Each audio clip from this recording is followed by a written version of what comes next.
Hi అండి అందరికీ. Welcome back to my channel Indu Pamoju home logs. నేను మీ ఇందు మరో రెసిపీతో మీ ముందుకు వచ్చేసాను. ఈరోజు వీడియోలో ఎంతో టేస్టీగా ఉండే బీరకాయ వడల తయారీ విధానాన్ని చూపించబోతున్నాను. ఈ బీరకాయ వడలు చాలా టేస్టీగా ఉంటాయండి. వడలు పైన క్రిస్పీగా లోపల సాఫ్ట్గా భలే టేస్టీగా ఉంటాయి. మరిప్పుడు వడల తయారీ విధానాన్ని కూడా చూసేయండి. ముందుగా ఒక మిక్సింగ్ బౌల్ని తీసుకొని అందులోకి ముందుగా జల్లించి పెట్టుకున్న 2 కప్పుల బియ్యం పిండిని తీసుకున్నాను. నేను తీసుకున్న ఈ బియ్యం పిండి వెయిట్ వచ్చేసి 500 గ్రామ్స్ ఉంటుంది. ఇప్పుడు ఈ బియ్యం పిండిని పక్కనుంచేసి బీరకాయ వడల కోసం లేతగా ఉండే ఒక పెద్ద బీరకాయని తీసుకున్నాను. బీరకాయ వడల్ని ఎప్పుడు చేసుకున్నా లేతగా ఉండే బీరకాయల్ని మాత్రమే తీసుకోండి. లేతగా ఉండే బీరకాయలతో వడల్ని చేస్తే వడలు భలే రుచిగా ఉంటాయి. ఇప్పుడు ఈ బీరకాయ పై పొట్టుని పీలర్‌తో నీట్‌గా తీసేయండి. ఇలా పొట్టుని తీసిన తర్వాత బీరకాయని ఒకసారి శుభ్రంగా కడిగి, ఇప్పుడు ఈ బీరకాయని వీలైనంత చిన్న ముక్కలుగా కట్ చేసుకోవాలి. చూశారు కదా! ఇలా చిన్న ముక్కలుగా కట్ చేసుకోవాలి. ఇప్పుడు ఈ బీరకాయ ముక్కల్ని వెడల్పుగా ఉన్న ఒక మిక్సింగ్ బౌల్‌లోకి వేయండి.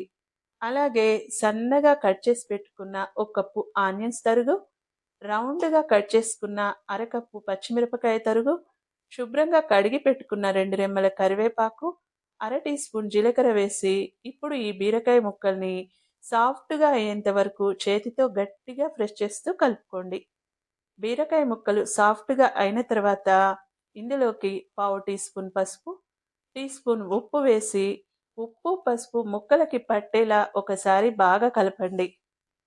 ఇలా కలుపుకున్న తర్వాత ఇప్పుడు ఈ బీరకాయ ముక్కల్లో వాటర్ ఊరేంత వరకు చేతితో బీరకాయ ముక్కల్ని గట్టిగా రబ్ చేస్తూ ఓ నిమిషం పాటు చక్కగా కలుపుకోండి. నిమిషం తర్వాత చూశారు కదా, బీరకాయ ముక్కల్లో వాటర్ చక్కగా ఊరిపోయాయి. ఇప్పుడు ఇందులోకి ముందుగా జల్లించి పక్కనుంచుకున్న బియ్యపిండిని ఒకేసారి వేయకుండా కొద్ది కొద్దిగా వేసుకుంటూ బియ్యపిండి బీరకాయ ముక్కలు కలిసేలా ఒకసారి బాగా కలపండి. ఇలా కలుపుకున్న తర్వాత బీరకాయ ముక్కల్లో వచ్చిన వాటర్ బియ్యపిండి తడవడానికి సరిపోదు కాబట్టి పిండిని కలుపుకోవడం కోసం పిండిలోకి కొద్ది కొద్దిగా వాటర్ని పోసుకుంటూ పిండి పూర్తిగా కలిసి సాఫ్ట్గా అయ్యేంత వరకు ఓ నిమిషం పాటు పిండిని చక్కగా కలుపుకోండి. నిమిషం తర్వాత పిండిని చూశారు కదా, చక్కగా కలిసిపోయి సాఫ్ట్గా తయారైపోయింది. ఇప్పుడు ఈ పిండిని చపాతీ ముద్దలా చుట్టుకొని పిండిపై మూత పెట్టి ఓ నిమిషం పాటు పక్కనుంచుకోండి. నిమిషం తర్వాత పిండిపై మూత తీసి పిండిలో నుంచి కొద్ది కొద్దిగా పిండిని చేతిలోకి తీసుకుంటూ కాస్త పెద్ద సైజు బాల్స్‌లా చుట్టుకోండి. చూశారు కదా!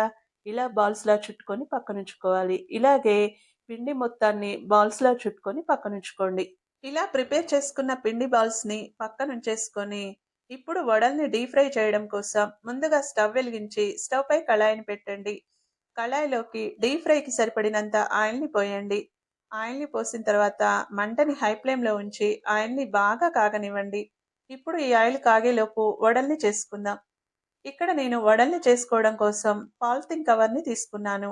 ఇప్పుడు ఈ కవర్‌పై 2, 3 డ్రాప్స్‌ల ఆయిల్‌ని వేసి ఆయిల్ మొత్తం కవర్‌కి స్ప్రెడ్ అయ్యేలాగా చేతితో చక్కగా రాయండి. ఇలా రాసిన తర్వాత ముందుగా ప్రిపేర్ చేసి పెట్టుకున్న పిండి బాల్స్‌ని ఒక్కొక్కటిగా తీసుకుంటూ కవర్‌పై ఉంచి వడల్లా ఒత్తుకోండి. వడల్ని ఒత్తుకునేటప్పుడు మరీ పల్చగా ఒత్తుకోవద్దు. కాస్త మందంగా ఒత్తుకోండి. ఇలా ఒత్తుకున్న వడలకి మధ్యగా రంధ్రాన్ని పెట్టండి.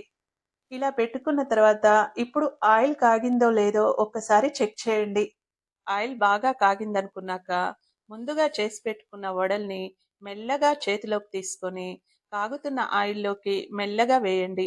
ఇలా వేసిన తర్వాత మంటని మీడియం ఫ్లేమ్‌లో ఉంచి నూనెలో వేసుకున్న వడల్ని వెంటనే కదపకుండా ఓ నిమిషం పాటు బాగా కాలనివ్వండి. నిమిషం తర్వాత జల్లి గరిటెతో ఈ వడల్ని రెండో సైడు మెల్లగా తిప్పివేయండి. ఇలా వేసిన తర్వాత ఈ వడల్ని గోల్డెన్ బ్రౌన్ కలర్ వచ్చేంత వరకు అటు ఇటు తిప్పుకుంటూ బాగా కాల్చుకోండి.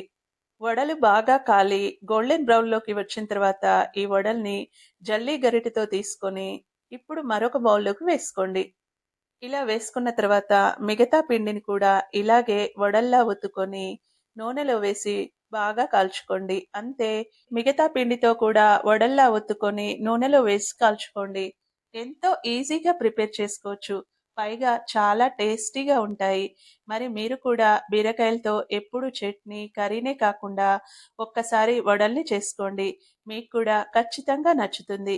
మరి నేను చేసిన ఈ వీడియో మీకు నచ్చినట్టయితే లైక్ చేయండి. ఇలాంటి మరెన్నో మంచి రెసిపీస్ కోసం నా ఛానల్‌ని సబ్స్క్రైబ్ చేయండి. మరో కొత్త వీడియోతో మళ్ళీ కలుసుకుందాం. Thanks for watching.